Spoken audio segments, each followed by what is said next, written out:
और महात्मा गांधी जी ने ये कहा था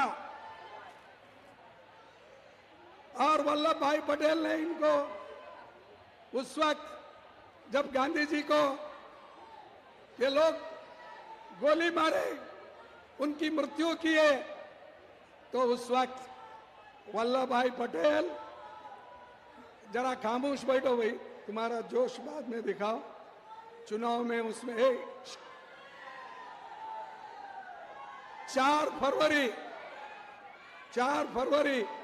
1948 को एक पत्रकार के सामने उन्होंने कहा, गांधी जी की मृत्यु पर आरएसएस वालों ने जो हर्ष प्रकट किया और मिठाई बांटी, उससे विरोध और भी बढ़ गया।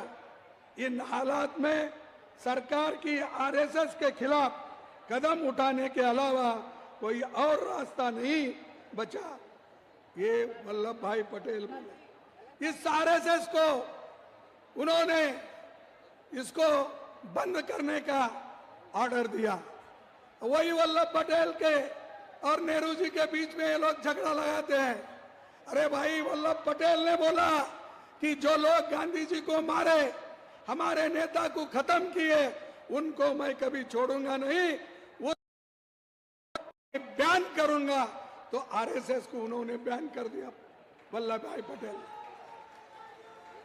और ये लोग बोलते हैं, आरएसएस के लोग ये बोलते हैं, अभी भी बीजेपी के लोग बोलते हैं। भाइयों, मैं सच बात ये बताना चाहता हूं, नेहरू जी भी बहुत गुस्से में थे। उन्होंने ये कहा था, मैं आपके सामने रखना चाहता हूं। उन्होंने क्या कहा था? हमें मिलजुल कर रहते हुए भीषण सांप्रदायिक के उस विषय का नाश कर देना चाहिए।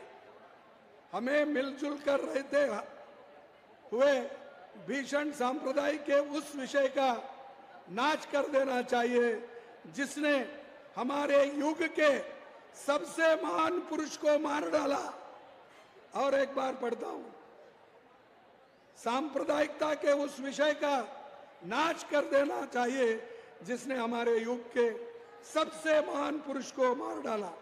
उन ताकतों को जड़ से खोदकर उखाड़ फेंक देना चाहिए। ये नेहरू जी का शब्द है, मेरा नहीं। नेहरू जी ने ये कहा और आगे कहा, गांधी जी की हत्या पर समारोह करने वाले लोग, मिठाई बांटने वाले लोग, उनको भारतीय कहलाने का भी हक नहीं है। ये आरएसएस के बारे में नेहरू जी ने कहा। वल्लभ भाई पटेल ने क्या कहा वो भी मैं आपको बताया। तो ये खुद ही देशद्रोही है। आरएसएस, बीजेपी, ये खुद देशद्रोही है और दूसरों को कहते हैं कि ये लोग देशद्रोही। ये मेरे शब्द नहीं है, मैं ये तो शब्द वल्लभ भाई पटेल जी का लाया हूं, नेहरू जी का लाया हूं, और सभी ने मिलकर इस देश को जो बनाया, उन्हीं को ये लोग गालियां देते, उन्हीं को गोलियां मारे, उन्हीं को खत्म करे। तो इसीलिए आपको सोचना है।